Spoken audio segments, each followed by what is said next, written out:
আসলে এই ভাইয়ের মাধ্যমে এখানে আসা। আমার প্রতিদিনের সিরিয়াল খুব দূরে দূরে। গতকাল কোথায় এসে পটুয়াখালী ছিলাম, আজকে আবার যাওয়া লাগবে রাতের বেলা মাগরিবের পরে সেই নোয়াখালী। ডিস্টেন্সটা অনেক বেশি হয়ে গেছে, এজন্য এগুলো নিতে চাই না। তারপরে ওনার অনুরোধ রাখতে গিয়ে আমাদের কষ্ট হলেও নিয়েছি। আপনাদের এই শ্রদ্ধাভাজন আলেমের নাম শোনার পর আমি তো ওইভাবে চিনতাম না ওনাকে।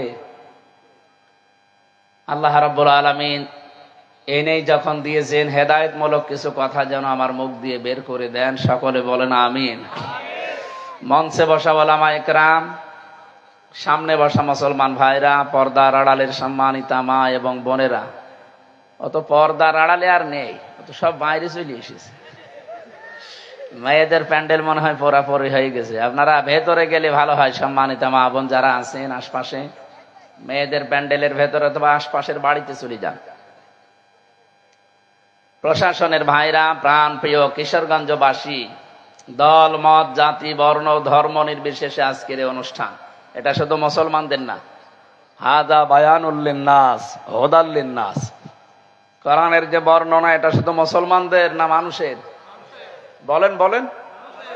মানুষ পদবাচ্যে আমরা যারা বিবেচিত, যে ধর্মের লোক আমরা হই না কেন, কোরআনে কারিম পৃথিবীর সবার জন্য আল্লাহ দিয়েছেন। সুতরাং কোরআনের এই ময়দানে যারা আমরা এসেছি, সব জাতি বর্ণ ধর্ম নির্বিশেষে খুশি হয়ে বলেন আলহামদুলিল্লাহ। মানিত্তাবাআল হুদা বিগাইরিল কোরআন আদাল্লাহুল্লাহ। তিরমিজি শরীফের হাদিস। বিশ্বনবী জানিয়েছেন, কোরআনে কারিম বাদ দিয়ে পৃথিবীর কোন জায়গায় যদি কেউ হেদায়েত পাওয়ার নিয়েতে যায়, আল্লাহ নিজে দায়িত্ব নিয়ে তাকে গোমরা বানিয়ে দেয়। আপনি টের পাচ্ছেন কি বললাম? নবী দল্লা শব্দ দিলেও তো অর্থ হয়ে যেত, তাহলে বাংলা অর্থ আসতো আপনি নিজেই নিজেকে খারাপ বানিয়ে ফেলেছেন। আদাল্লাহ ইউদিল্লু বাবে ইফআল থেকে এসেছে। কত আলেম এখানে বসে আছে, বাংলা অর্থ আসবে এই শব্দের যা আপনার নিয়ত ভালো ছিল, কিন্তু সেখানে কোরআন ছিল না, কোরআনের কর্মসূচি ছিল না। এই জন্য আল্লাহ নিজে দায়িত্ব নিয়ে আপনাকে আরো খারাপ বানিয়ে দেবে, গোমরা বানিয়ে দেবে। বলেন তো, হেদায়েত দেওয়ার একচ্ছত্র মালিকানা কার? নাকি হামজার হালকা পাতলা আছে? নবীকেও আল্লাহ দেয়নি। নবীর হাতে যদি দিতেন তাহলে আমাদের পর্যন্ত মনে হয় আসতো না। ওনার নিজের আত্মীয় স্বজন যা আছে ওগুলো নিয়ে উনি জান্নাতে চলে যেতেন, আমাদের পর্যন্ত আসতো? ইন্নাকা লা তাহদি মান আহবাবতা ওয়ালাকিন্নাল্লাহা ইয়াহদি মাইয়াশা। হে নবী, আপনি যাকে ভালোবাসেন, মহব্বত করেন, তাকে আপনি হেদায়েত দিতে পারবেন না। আমি আল্লাহ যাকে পছন্দ করি, ভালোবাসি, আমি জানি যে হেদায়েত পাবে কে, তাকে হেদায়েত দেয়। এই জন্য আল্লাহ এটা নিজের হাতে রেখে দিয়েছেন, কারো হাতে দেয়নি। এই হাদিসের ব্যাখ্যায় যেটা আমরা পেয়েছি, কোরআনে কারিম বাদ দিয়ে পৃথিবীর কোন জায়গায় ভালো হওয়ার নিয়তেও যাওয়া যাবে না। গেলে আপনাকে খারাপ বানিয়ে দেবে সরাসরি কে? আরো জোরে বলেন। এদেশে এখন 48,000-এর উপরে বিভিন্ন পীরের নাম আছে, দরবার আছে। মানুষ কিন্তু সেখানে ভালো হওয়ার নিয়তে যায়, কিন্তু দেখি ভালো হওয়ার পরিবর্তে আরো অনেকে খারাপ হয়ে যায়। কথা বোঝেন না?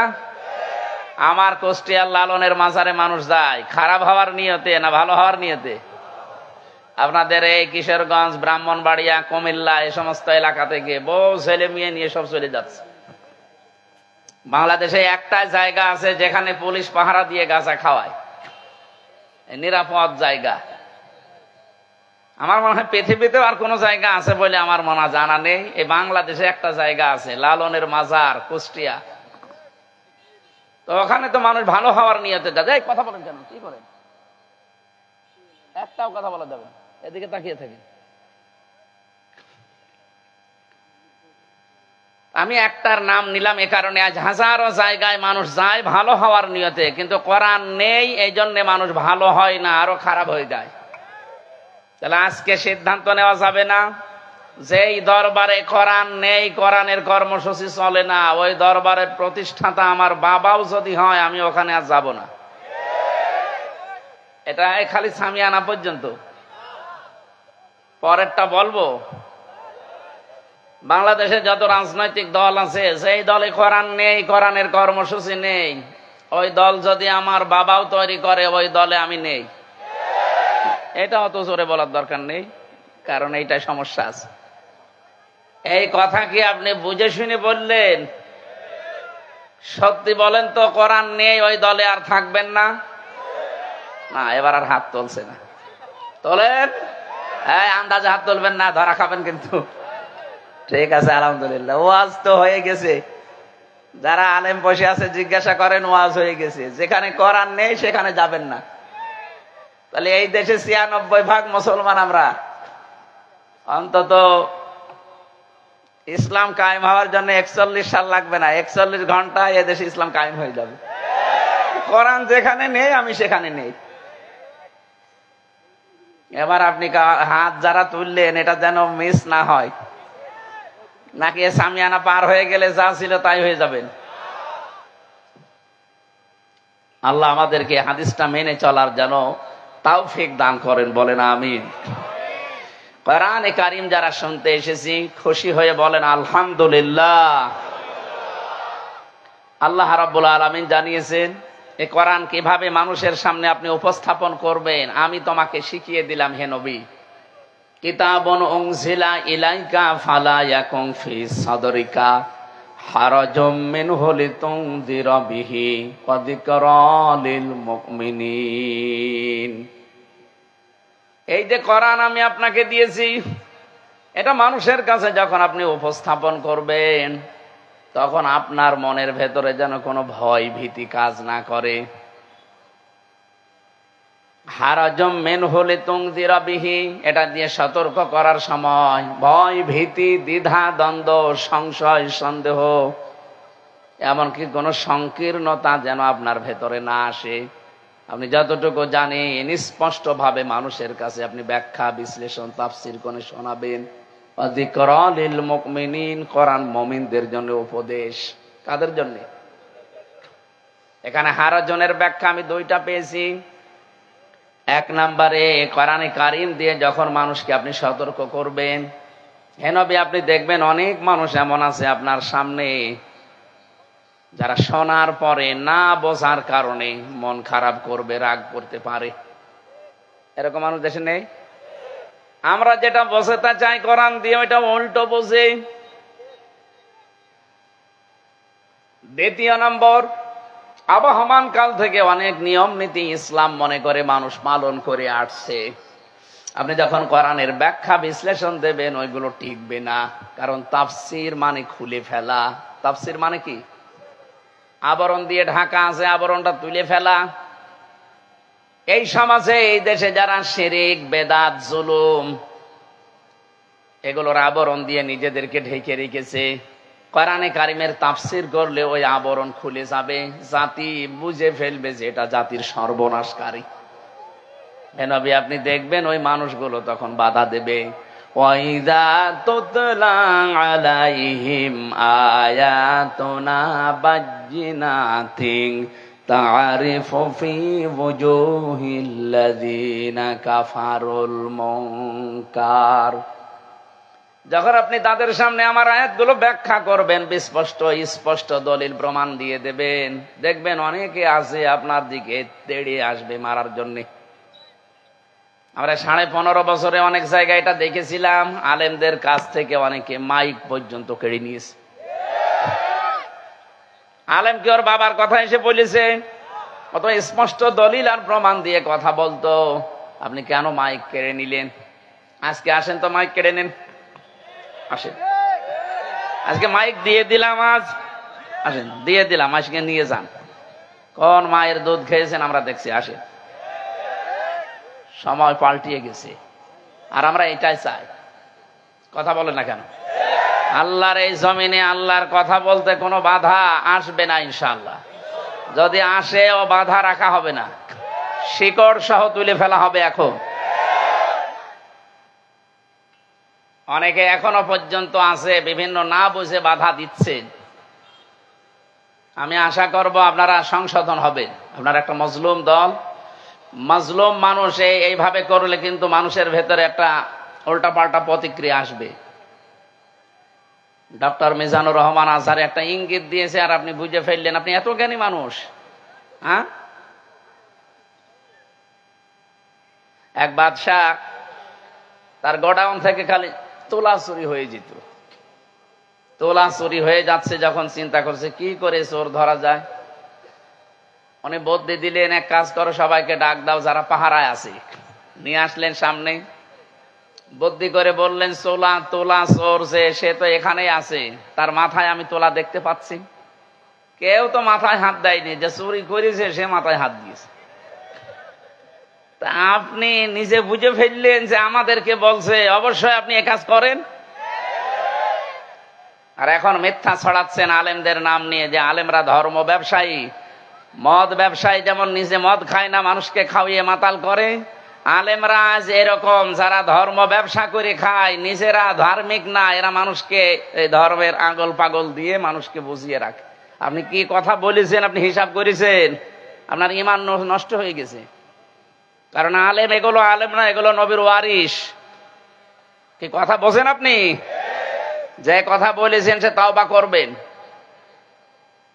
জেলখানার ভেতরে 3টা বছর মাওলানা মামুনুল হক মাঝে মাঝে আমাকে বলতো, হামজা বাইরে যদি যেতে পারি কোন কাফেরের জানাজায় যাব না। আমি ওনাকে বারবার বলেছিলাম যে আপনি এই কথা বলেন কেন, কাফের কোথায় পান? উনি আমার বলতো কাফের নেই মানে? কাফের তো ওইটা যে কোরআনে অনুষ্ঠানে বাধা দেয়। কোরআনের আইন যারা চায় না, এ মানুষগুলো সরাসরি কাফের, অথচ দেখতে মনে হচ্ছে যে জিব্রাইলের ভাই। বিশাল দাড়ি জুব্বা গায়ে দিয়ে সমাজে চলাফেরা করে, মানুষ মনে করে রে বাবা জান্নাত থেকে পালিয়ে এসেছে। এরকম কাফের দেশে ছিল না, এখনো আছে। এই কথা বলেন না কেন?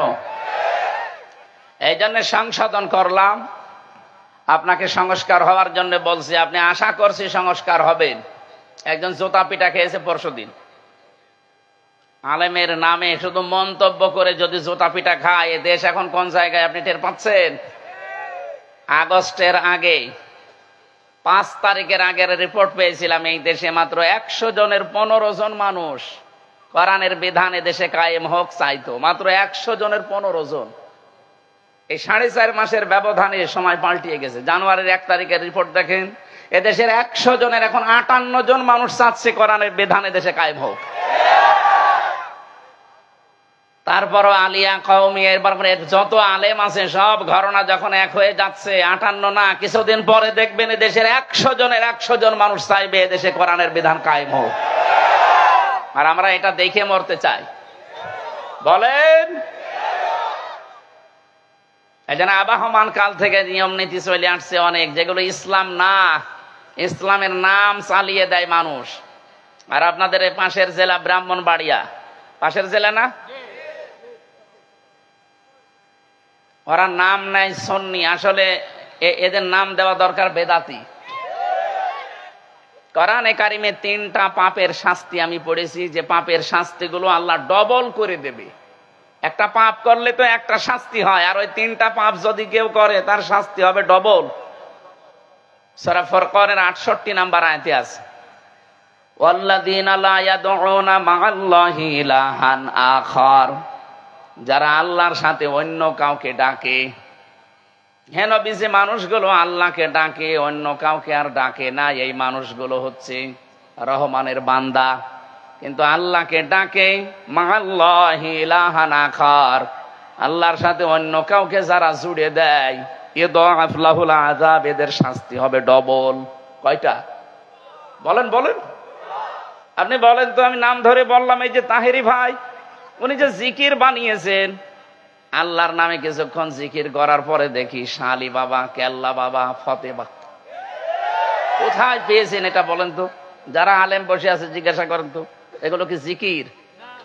আপনি আল্লাহর সাথে অন্য কাউকে জুড়ে দিলেন, আপনার শাস্তি তো ডবল হবে। আপনি বুঝে আর না বুঝে যারা ওনার সাথে করেন, আপনি থামবেন, এটা রেকর্ড হচ্ছে।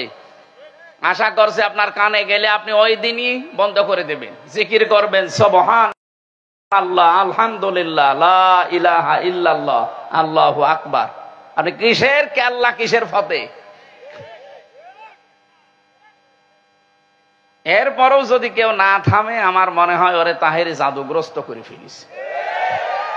জাদু ছোটাতে হলে ওরে কিছু দেওয়া লাগবে। বুখারী শরীফে হবে না, কি লাগবে? বাকারি শরীফ।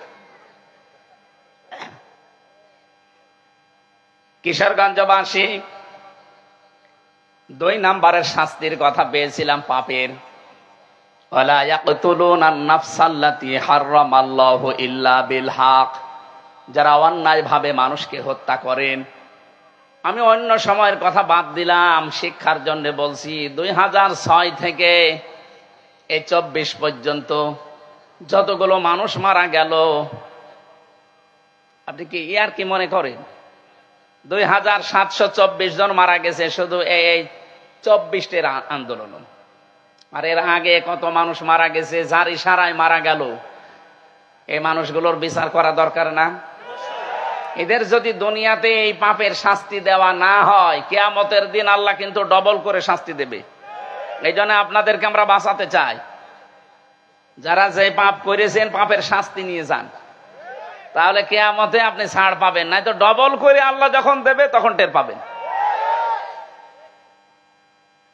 বহু মানুষ এই 15.5 বছরে জুলুম, অত্যাচার, নির্যাতন, মিথ্যা মামলা, খুন, গুম, আয়না ঘরে রেখে এখন বলছে আস্তাগফিরুল্লাহ। একে আস্তাগফিরুল্লাহর কাজ? আপনি কি আল্লাহর কাছে দোষ করেছেন যে আস্তাগফিরুল্লাহ পড়ছেন? আপনি দোষ করেছেন হামজার কাছে। এক কথা বলছেন না কেন? আমার সাথে জেলখানায় এক ওসি সাহেব ছিল, ওই যে নুসরাত হত্যা মামলার ওসি। আমারে তো রেখেছিল ফাঁসির কন্ডেম সেলের ভেতরেও, মাঝে মাঝে আসতো দেখা করার জন্য। হুজুর, আমিও তো আপনি যে মতো জেলখানায়, আমি একটা অন্যায় করে একটা তাওবা করেছি, দেখেন তো আমার তাওবা কেমন হয়েছে। বলেন যে এই যে নির্বাচনে আমি রাত 12টার পর থেকে ভোট কাটা আরম্ভ করলাম, আমার যা লোকজন ছিল তাদের নিয়ে ফজরের আজান পর্যন্ত বাক্স ভর্তি করে পাঠিয়ে দিলাম জায়গা মতো। এবার গোসল করলাম, ওযু করার পরে 2 রাকাত নামাজ পড়লাম, তওবার নামাজ। কিসের নামাজ? তওবার নামাজ পড়ার পরে বললাম আস্তাগফিরুল্লাহ। হুজুর, আমার এই তওবা হয়েছে না। কিসের তওবা? আপনি কি আল্লাহর কাছে দোষ করেছেন যে আস্তাগফিরুল্লাহ পড়ে? আপনি দোষ করেছেন আমার মতো হামজাদের কাছে। একটা এমপি বানাতে 2 লাখ, 2.5 লাখ, 3 লাখ, 4 লাখ পর্যন্ত হামজা লাগে। এক কথা বলছেন না কেন? আপনি সবাইটা একাই দিয়ে দিলেন, আর এখন পড়েন আস্তাগফিরুল্লাহ। আগে এই 3.5 লাখ, 4 লাখ হামজার কাছে যাবেন, এদের কাছে যে বলবেন যে আমি এই কাজ করেছিলাম, এখন আপনারা কি করবেন করেন। কারণ অপরাধ যার কাছে স্বীকার করবেন, এটার নাম তাওবা। আর আমরা এদেশের মানুষ এমন পাগল, অপরাধ করে একজনের কাছে, স্বীকার করে আরেকজনের কাছে। এই দেশের জমি জায়গা আত্মসাৎ করে, টাকা পয়সা মেরে খায়, আর কাবা শরীফের দেওয়াল ধরে যায় কান্দে। এটা পাগল না?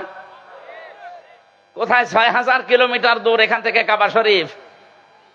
অপরাধ করলে কিশোরগঞ্জে, কাবা শরীফে কি?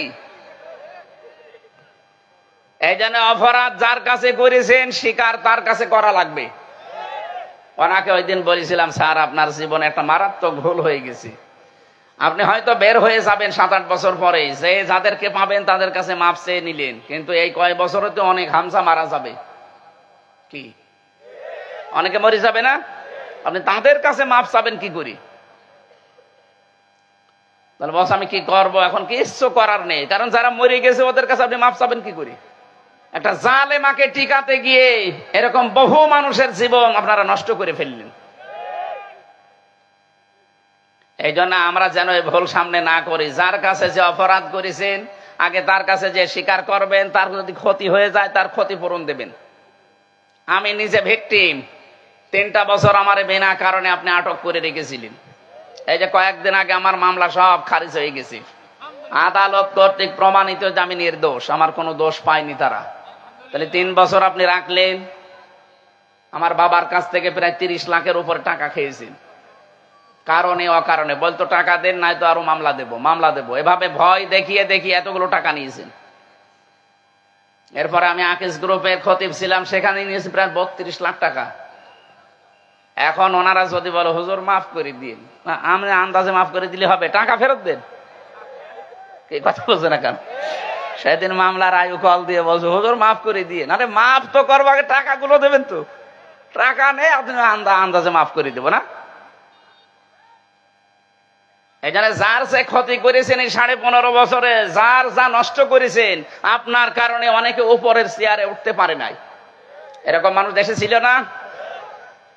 আপনার কারণে এই 15 বছর অনেকে ঘরে থাকতে পারে নাই, কবরস্থানে যে গর্ত খুঁড়ে সেখানে ছিল, আমি এমন প্রমাণও পেয়েছি। কেউ গাছতলায়, কেউ বাঁশতলায় জড়িত যারা, তার শাস্তি ডবল হবে যদি দুনিয়ায় শাস্তি আপনার না হয়। আমি আশা করছি আমার কথার ইঙ্গিত আপনি বুঝেছেন।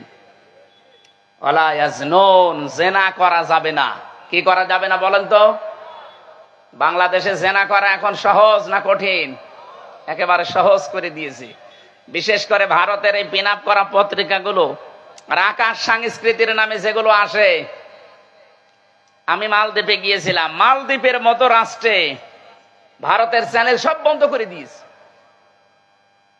আর আমাদের এই দেশে ভারতের 36টা চ্যানেল চলবে, তাও শিক্ষামূলক কোনো চ্যানেল নেই, শুধু ঘর ভাঙা আর পরকীয়া প্রেম করা।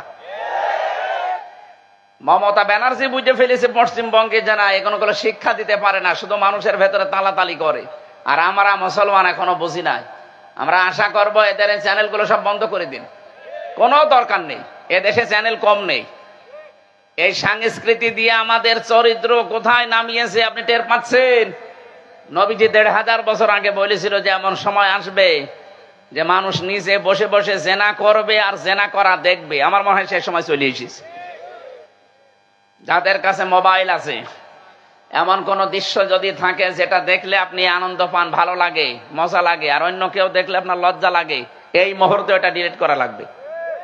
সময় দিলাম, তাড়াতাড়ি ডিলিট করে ফেলেন, অথবা বাড়ি যাওয়ার আগে ডিলিট করে দেবেন। কারা কারা হাত তোলেন তো? আরে মুরব্বি, কি আছে মোবাইলে দেখে নাও। এরকম দাড়িওয়ালা মানুষের যদি কিছু থাকে তো এদের কি আছে? আলহামদুলিল্লাহ, আমি এই এলাকা না ভালো আছি তো 4-5 জন, অন্য এলাকায় দেখে অনেকে। যদি কিছু থাকে ভাই ডিলিট করে ফেলবে। শয়তান এমন জায়গায় নিয়ে যাবে আপনাকে, এই চোখের আর এই মনের এই জিনাটা দিয়ে শেষ পর্যন্ত আর ফিরে আসতে পারবেন না। এটা একটা নেশা লাগিয়ে দেবে শয়তান আপনাকে। শয়তান মানুষের এই আমলটাকে একেবারে সুশোভিত করে দেখাবে যে আরে এর ভেতরে মজা। সুতরাং আমরা চাই জেনার যত পথ আছে সব যেন বন্ধ হয়। জেনার শাস্তি যদি দুনিয়ায় আপনার না হয়ে যায়, কিয়ামতে কিন্তু ডবল করে আল্লাহ শাস্তি দেবে। ওয়াখলুদ ফীহি মুহানা, ডেকে ডেকে জিকির করেন। এরকম বহু ইবাদত বাংলাদেশে চলছে যেটা আসলে ইসলামে নেই। এই কথাগুলো বলতে গেলে যারা এগুলো করে খায় তাদের মন খারাপ হবে না? তারা আমারে ভালোবাসবে? তখন তারা বিরোধিতা করে, যা ইনি আল্লাহর ওলি দেখতে পারেন নাই, পীর সাহেব দেখতে পারে না। আরে পীর তো উস্তাদ, শিক্ষক, যেটা পারেন না তার কাছে যে আপনি জিজ্ঞাসা করে নেবেন, এতটুকুই। তার গা পা টিপা লাগবে, উল্টা পাল্টা করা লাগবে, এটা কোথায় পেয়েছেন? সুতরাং যারা এগুলো ইসলামের নামে করেন, এই জন্য হারজনের দ্বিতীয় ব্যাখ্যা এটা, হে নবী আপনি দেখবেন অনেক মানুষ এমন ইবাদত করে যেটা আসলে নেই ইসলামে। ওই মানুষগুলো তখন মন খারাপ হবে, তখন ওরা হাদিয়া তোফা নজর নিয়াজ দিয়া দূরের কথা আপনাকে শেষে তাড়াবে। আমি সেদিন এক পীরের দরবারে গিয়ে যে তাড়া খেয়েছি ঝিনাইদহে, আমারে বলছে হুজুর শিরিকের উপরে কথা বলেন। আরে যে দেখছি পীর সাহেবকে মহিলারা সেজদা দিচ্ছে, একটা কথা হইল? প্রকাশ্য শিরিক এখানেই চলছে। শিরিকের আয়াত দিয়ে আরম্ভ করলাম, কিছুক্ষণ পরে বলছে যে এ কি শুরু করিস, আমার দরবার তো থাকবে না। শেষে এমন তাড়া দিয়েছিল, টাকা পয়সা দেওয়া দূরের কথা, তাড়া খেয়ে বাঁচি না, পা মা ছিলিয়ে। কিন্তু কোরআনের কথা গোপন করা যাবে না। সুতরাং আল্লাহ যে ফোর্সে, যে সিস্টেমে বলতে বলেছেন, আমরা ওই দুইটা জিনিস সামনে রেখে বলবো। আর আপনাদের দায়িত্ব হচ্ছে ফাস্তামিউ লাহু আনসিতু। মুরব্বি বলছিলেন না, সামিয়া দিলেও হয়ে যেত, ফাস্তামিও দিয়েছেন। মনোযোগ সহকারে শুনবেন এবং চুপ থাকবেন। আল্লাহ তেলাওয়াতকৃত আয়াত থেকে আজকে অন্তত কিছু যেন বাড়ি নেওয়ার তৌফিক দেন, বলেন আমিন। আমার আজকের বিষয় হচ্ছে কেউ কারো নয়, কেউ কারো। সূরা আহকাফ এর শাব্দিক অর্থ উপত্যকা। 9 নাম্বার একটা আয়াত পড়েছি মাত্র 35টা আয়াতের ভেতরে। রব্বুল আলামিন আমাদেরকে জানাচ্ছেন, কুল মা কুনতু বিদআম মিনার রাসূলি ওয়া মা আদরি মা ইউফআলু বি ওয়ালা বিকুম। হে নবী আপনি বলুন, আমি কোন নতুন রসুল না, আমার আগে বহু রসুলে দুনিয়াতে আল্লাহ পাঠিয়েছিলেন, তাদের ধারাবাহিকতায় আমিও এসেছি তোমাদের কাছে। আমি জানি না আল্লাহ আমার সাথে কি ব্যবহার করবেন, আর আমি এটাও জানি না যে তোমাদের সাথে আল্লাহ কি আচরণ করবেন। আমি তো শুধু অতটুকুর অনুসরণ করে চলি যেটা আমার উপরে ওহী করা হয়, আর আমি প্রকাশ্য ভীতি প্রদর্শনকারী ছাড়া আর কিছু না। এটা বাংলা অর্থ ছিল। আয়াত নাজিল হওয়ার ঐতিহাসিক প্রেক্ষাপট ফি জিলালিল কোরআন তাফসীর থেকে বলছি। মুফাসসির লিখেছেন, আয়াত যখনই নাজিল হয়ে গেল, বিশ্বনবী নিজে ফাতেমাতুজ জোহরাকে ডাক দিলেন, ইমাম হাসান হোসাইনকে ডাক দিলেন, নিজের ফুফু সাফিয়াকে ডাক দিলেন। বললেন, হে আমার কলিজার টুকরা মেয়ে, আমার আন্ডারে যতদিন আছো আমার বাড়িতে, তোমার চাহিদা মতো যা ভালো লাগে বলো, আমার সাধ্য মতো পূরণ করব। কিন্তু কিয়ামতের দিন এই পরিচয়ে কোনো কাজ হবে না যে আমার বাবা নবী ছিল। এ হাসান হোসাইন, আমি কলিজার চাইতে বেশি ভালোবাসি তোমাদের। যা করার দুনিয়াতে আমার কাছে চেয়ে নাও, কিন্তু মরণের পরে এই পরিচয় দাও। কিশোরগঞ্জবাসী আমাকে আয়াতটা ভাবিয়ে তোলে যে নবীজি যদি নিজের মেয়েকে কথা বলতে পারে, নিজের জামাই, নিজের ফুফু, নিজের নাতি, এদেরকে সবচাইতে বেশি ভালোবাসতেন, এদেরকে যদি নবী এই কথা বলতে পারে, আমরা তো অনেক দূরের মানুষ, কথা বলেন ঠিক কিনা? সুতরাং আমরা কারো উপরে ভরসা না করি, নিজের কাজটা নিজে করি। আমি যা করলাম এতটুকু জীবন দিয়ে, সত্যি আমি পার হতে পারবো তো আমার এই কাজ দিয়ে? মাতা জালু কদামা বানি আদামা আব্দি ইয়াউমাল কিয়ামাতি হাত্তা ইউসআলান খামসিন আন উমরিহি ফিমা আফনা ওয়া আন শাবাবিহি ফিমা আবলা ইলা আখিরিল হাদিস, মুত্তাফাকুন আলাইহি। নবীজি বলেন, কিয়ামতের দিন আল্লাহ নিজের সামনে বান্দাকে দাঁড় করাবে, 5টা বিষয় জিজ্ঞাসা করবে। এই 5টা প্রশ্নের সঠিক জবাব দেওয়া ছাড়া কোনো মানুষ, তুমি যদি ডাক দিয়ে বলো, হামজা 2024 সালের 31শে ডিসেম্বর পর্যন্ত তোরে মাফ করে দিলাম, যা, জবাব দেওয়া লাগবে না। শুধুমাত্র 25 সালের জানুয়ারির 1 থেকে 9, এই 9 দিনের হিসাব দিয়ে বাড়ি চলে যা, যা জান্নাতে যা। আমার যা কাজ কারবার, আমার এই 9 দিনের হিসাব দেওয়াও সম্ভব না। আপনারা পারবেন না? আপনারা পারবেন? হিসাব শোনো, নাম শুনেছি, এটা যে কত বড় ভয়ঙ্কর জিনিস শুরু না হলে আপনি বুঝবেন না। এই টেন্ডেন্সি যাদের ভেতরে এসেছিল, এই মানুষগুলোর জীবন পরিচ্ছন্ন হয়ে গেছে। হিসাব ছোট্ট একটা শব্দ, একটা মানুষকে পরিবর্তনের জন্য আর কিচ্ছু দরকার নেই, এই শব্দটাই যথেষ্ট। আল্লাহর সামনে দাঁড়ানো লাগবে। চিন্তা করেছেন কখনো? খলিফাতুল মুসলিমিন হযরত ওমরের একটা ঘটনা পড়েছি, শিক্ষার জন্য বলছি। তার সন্তানটা তিনি এক মাদ্রাসায় দিলেন, মক্তবে ভর্তি করে কোরআন পড়ার জন্য। ওই দেশের প্রধান বিচারপতি ওই সময় হযরতে আলী, তিনিও তার সন্তান হোসাইনকে দিলেন মাদ্রাসায়। বারবার তিনি কলম ফেলে দিচ্ছে, লিখতে হয় যেটা দিয়ে ফেলে দেয়, আর বলে, আব্দুল্লাহ তুলে দাও। 1 বার 2 বার 3 বার বলার পরে তিনি 3 বারই তুলে দিয়েছেন। ইচ্ছা করে আর একবার ফেলে বলছে, তুলে দাও। হযরত আব্দুল্লাহ এবার রেগে গেছেন, তিনি প্রেসিডেন্টের ছেলে, বললেন, হোসাইন বারবার কলম ফেলে দাও, আমারে তুলতে বলো, আমি কি তোমার খাদেম? হযরত হোসাইনও রাগ করে বললেন, তুমি তো খাদেম না, খাদেমের বাচ্চা খাদেম, কি আপনি আমার? হযরতে ওমর ডাক দিলেন, সন্তান বিচার এখন না, জমার দিন বিচার করব, হাজারো মানুষ আসবে ওই সময়। খুতবা দিচ্ছিলেন জমার দিন, হঠাৎ তিনি আলোচনা বন্ধ করে বললেন, হোসাইন আছে? এই তো। হা, সামনে আসো। তুমি আমার ছেলেকে আমাকে ছোট করেছো, গালি দিয়েছো? বলে, হ্যাঁ দিয়েছি। কেন দিলে? হযরতে হোসাইন বলে, খলিফা বুকে হাত দিয়ে বলেন তো, আপনি কি আমার নানার খাদেম ছিলেন না? হযরত ওমরের কথা বন্ধ হয়ে গেছে। তাই তো, এভাবে তো আমি কোনোদিন ভাবিনি, আমি তো তোমার নানার খাদেমই ছিলাম। তুমি এই কথাটাকে লিখে দিতে পারবা? কাগজ কলম নিয়ে আসেন। খেজুরের পাতা নিয়ে এসেছে, হযরতে হোসাইন লিখে দিলেন, ওমর আমার নানার খাদেম ছিল, আমি দেখেছি, ইসি হোসাইন ইবনে আলী, গান সই করে দিলাম। কাগজটা হাতে নিয়ে হযরতে ওমর চুমা খেলেন, সাহাবীদেরকে বললেন, নবীর সাহাবীরা বিচার হয়ে গেছে। ছোট মানুষ আব্দুল্লাহ তো বসে না, বলে আব্বা বিচারই শুরু করলে না, হয়ে গেল কি করে? হযরত ওমর বলে, সন্তান, যে বিচার করেছি শুধু দুনিয়া না, মরণের পরেও কাজে লাগবে। আমি যখন মারা যাব এই কাগজটা আমার কাফনের ভেতরে দিয়ে দিও।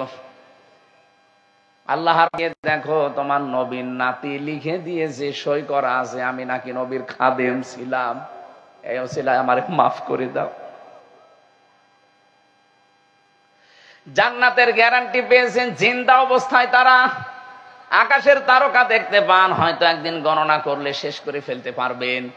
কিন্তু হযরত ওমর যত নেকির কাজ করেছিলেন মুসলমান হওয়ার পর থেকে, কোন মানুষ যদি গণনা করে কোনদিন শেষ হবে না। এত বেশি নেকির কাজ করেছিলেন দুনিয়ায়, শয়তান পর্যন্ত তাকে দেখলে ভয় পেত। এই মানের মানুষ, তিনি যদি হিসাব নিয়ে আল্লাহর সামনে দাঁড়ানো নিয়ে এই চিন্তা ভাবনায় থাকে না, আমাদের কি করা উচিত বলেন তো? হাদিসটা যদিও দুর্বল সনদের দিকে, যা শরীর নিয়ে আসতেছে নদী থেকে। জিজ্ঞাসা করলাম, বাবা কোথায় ছিলেন, কতদিন আপনাকে দেখি নাই? হযরত ওমর বলে, সন্তান, আমি দুনিয়ার জীবন আজ 12 বছর ছেড়ে দিয়েছি। এত বছর আল্লাহর সামনে আমি জীবনের হিসাব দিচ্ছিলাম, শেষ পর্যন্ত মাবুদ আমাকে নিজ গুণেই ক্ষমা করে দিয়েছে। এখন আমি জান্নাতের নহর থেকে গোসল করে জান্নাতে যাচ্ছি। কিশোরগঞ্জবাসী ওমরের মতো মানুষ রাদিয়াল্লাহু তাআলা আনহু জান্নাতের সার্টিফিকেট চিন্তা অবস্থায় যিনি হাতে পেলেন, তারই যদি 12 বছর লাগে তাও আল্লাহ মাফ করে দিয়েছে। আমাদের কত বছর লাগতে পারে বলেন তো? হিসাব তো সহজ জিনিস, এখন থেকেই পরিবর্তন হওয়া লাগবে। কারো জন্য না, কার জন্য আপনি কি করছেন? ফামান সুহসিহা আনিন নারি ওয়া উদখিলাল জান্নাতা ফাকাদ ফাজ ওয়া মাল হায়াতুদ দুনিয়া ইল্লা মাতাউল। দ্বিতীয় অর্থ হচ্ছে, ওই লোকটার জীবন সফল হয়ে গেছে, আল্লাহ যাকে জাহান্নামের আগুন থেকে মুক্ত করে জান্নাতি বলে ঘোষণা দিয়ে দিয়েছে। বলেন সুবহানাল্লাহ। এজন্য আমাদের জীবনের সফলতা কিন্তু ওইটা। আপনি যাই মনে করেন, সারা বাংলাদেশের আপনি মালিক, একেবারে কিয়ামত পর্যন্ত আপনি মালিক, কোনো অসুবিধা নেই। মরণের পরে আল্লাহ যদি বলে যা তোর হিসাব নেই, বিচারও হবে না, জাহান্নামে চলে যায়, আপনার পুরা জীবনটাই বৃথা। বলেন, যাদের জন্য আমরা যা করছি সত্যি কিন্তু এটা গরুর ধোঁকা। আল্লাহ নিজে জানিয়েছেন এটা ধোঁকা। আপনার মা বাবাও ধোঁকা। প্রশ্ন আসতে পারে, মা বাবা এত কিছু, আমার বাবা রিয়াজউদ্দিন, তার বাবা জাহান আলী, তার বাবা নমাজ আলী, এরপরে আমার আর জানা নেই, সত্যি আমি আর চিনি না। এখন যদি নমাজ আলীর বাবা মাত্র 60 থেকে 61 বছর আগে মারা গেছে, ওই লোকটা যদি এখন কবর থেকে উঠে চলে আসে, এসে যদি বলে কুষ্টিয়ার এই 2 তলা বাড়ি আমার, এই ভিটা আমি কিনেছিলাম, ওর দাঁত মুখ খুলে ফেলবো না? এই কথা বলছে না কেন? কিসের নমাজ আলীর বাপ আপনি? হ্যাঁ, আমি তো নমাজ আলীকে চিনি না। আর আপনি এসেছেন নমাজ আলীর বাপ পরিচয় দিয়ে এই ভিটার দাবি নিতে। ভণ্ডামি করার দরকার নেই। যদি জায়গা না পান, মসজিদে থাকেন, সকালবেলা কেটে পড়বেন। এই কথা বলছে না কেন? এইটা বলা হবে না, এইটার নাম দুনিয়া।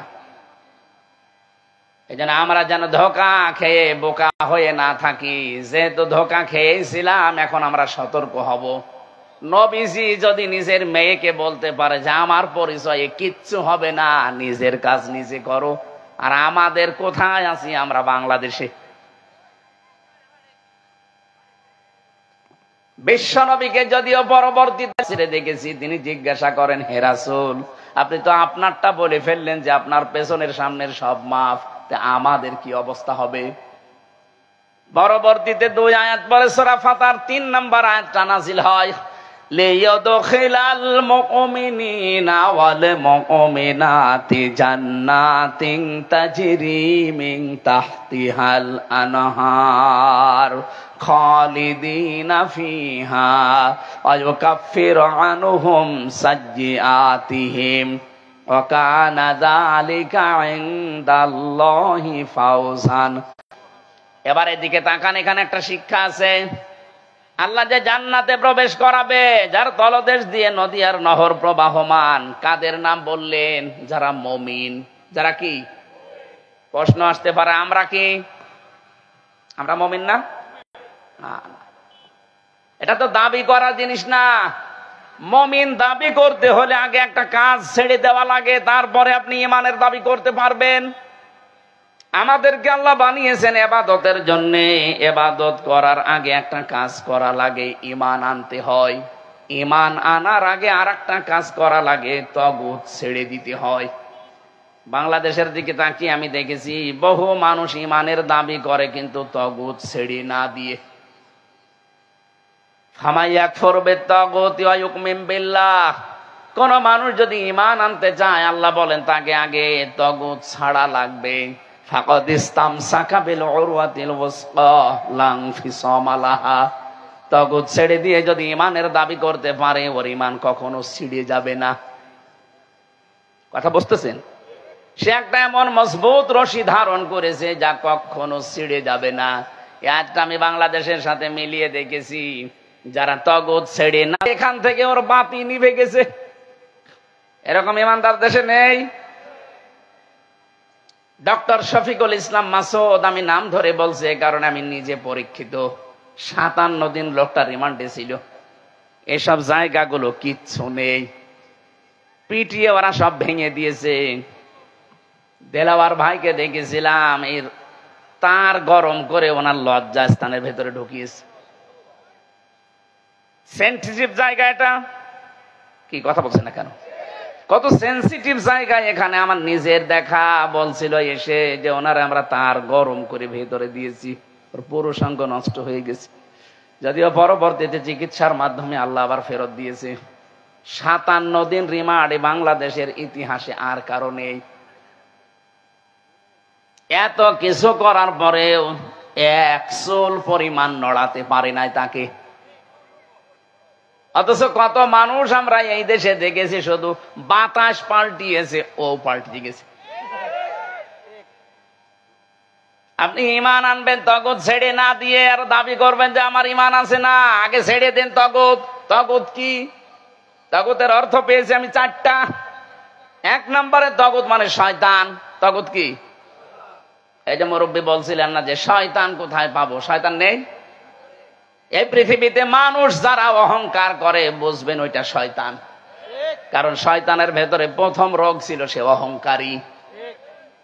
আমি বাংলায় বলছি, হাসিনার পতনের মূলে যত কিছু তার ভেতরে 1 নাম্বার অহংকার। এই জন্য আমরা আগে তাগুতের অর্থগুলো বলে নেই। 2 নম্বরে তাগুতের অর্থ হচ্ছে যারা যৌনতা ছড়াতে ভালোবাসে তারা তাগুত। এদেশে দেখেন অনেকে আছে নিজের গোপন অঙ্গগুলো মানুষকে দেখাতে আরো আনন্দ পায়। এ পৃথিবীতে একটাই মাত্র প্রাণী আছে, সে নিজের লজ্জাস্থান মানুষকে দেখিয়ে শান্তি পায়, তার নাম কুকুর। এত বড় লেজ, এরপর উল্টা করে রাখে, মানুষকে দেখায় যে যা দেখবি দেখ। বহু মানুষ এরকম আছে নিজের গোপন অঙ্গগুলো মানুষকে দেখিয়ে আনন্দ পায়। এই কথা বলছেন না কেন? তাহলে আপনি শয়তানি খুঁজে পান না। জান্নাতের ভেতর থেকে আমাদের আদি পিতা মাতা হযরতে হাওয়া আর আদমকে বের করে দেবে শয়তান, এটা তার প্রথম টার্গেট ছিল না। তাফসীরে মাযহারিতে দেখেন মুফাসসির লিখেছেন প্রথম টার্গেটই তার ছিল এইটা, কি করে তাদের লজ্জাস্থান উন্মুক্ত করা যায়। সুতরাং নিজের গোপন অঙ্গকে যারা মানুষের সামনে প্রকাশ করতে ভালোবাসেন, সে নারী হোক আর পুরুষ হোক, বুঝবেন আপনি শয়তান হয়ে গেছেন। এই যে হুজুর বসে আছে, উনি যদি এখন বাড়িতে স্ত্রীকে সালাম দেয় আর ওনার বউ যদি বেরিয়ে বলে কুকুরের বাচ্চা, আমার ভালো লাগবে? রাগ হবে? না না।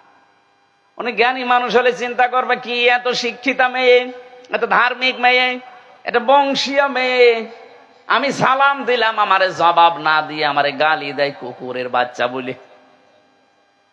এটা কোনোদিন আমার মুখের উপরে মুখ তুলেও কথা বলে না, আর আজকে আমারে গালি দিচ্ছে, ঝাঁটা নিয়ে দাঁড়াচ্ছে, তার মানে এর জিনে ধরেছে। কিসে ধরেছে? জিনে না ধরলে এরকম আচরণ করার কথা না। আপনি যখন দেখবেন যে আপনার ভেতরে অহংকার কাজ করছে, যৌনতা আপনি ছড়াতে ভালোবাসছেন, অপচয় আপনার কাছে ভালো লাগে, আপনি বুঝবেন শয়তান আপনাকে দখল করে ফেলেছে। কথা বলছেন এখন? শয়তান আপনাকে জাহান্নামে নিতে চায়, এই মুহূর্তে সতর্ক হওয়া লাগবে। তাগুতের যে এতগুলো অর্থ, এখন তো সময় শেষ হয়ে যাচ্ছে। 3টা পর্যন্ত আমার সময় দিয়েছিল, 3টা পার হয়ে গেছে। ওইটা হেলিকপ্টারটা না থাকলে আমরা আরো চালাতে পারতাম। এই যে ওয়ালা বিকুম, এই আয়াতের ব্যাখ্যায় ফি জিলালিল কোরআনে সাজ্জিদ কুতুবের সুন্দর সুন্দর কথা আছে। আপনারা আরো লেখাপড়া করেন, স্টাডি করেন এবং জীবনকে পরিবর্তন করার চেষ্টা করেন। আল্লাহ আমাদের তৌফিক দেন। আমি মেয়েদের জন্য আর কিছু বলতে পারলাম না এখন, কারণ আমার সময় দিয়েছিল 3টা, এখন 3টা 4 বাজে। আজকের মতো শেষ করছি, আগামীতে আসলে রাতের বেলা কথা বলবো ইনশাআল্লাহ। আল্লাহুম্মা আমিন। লা হাওলা ওয়ালা কুওয়াতা ইল্লা বিল্লাহ।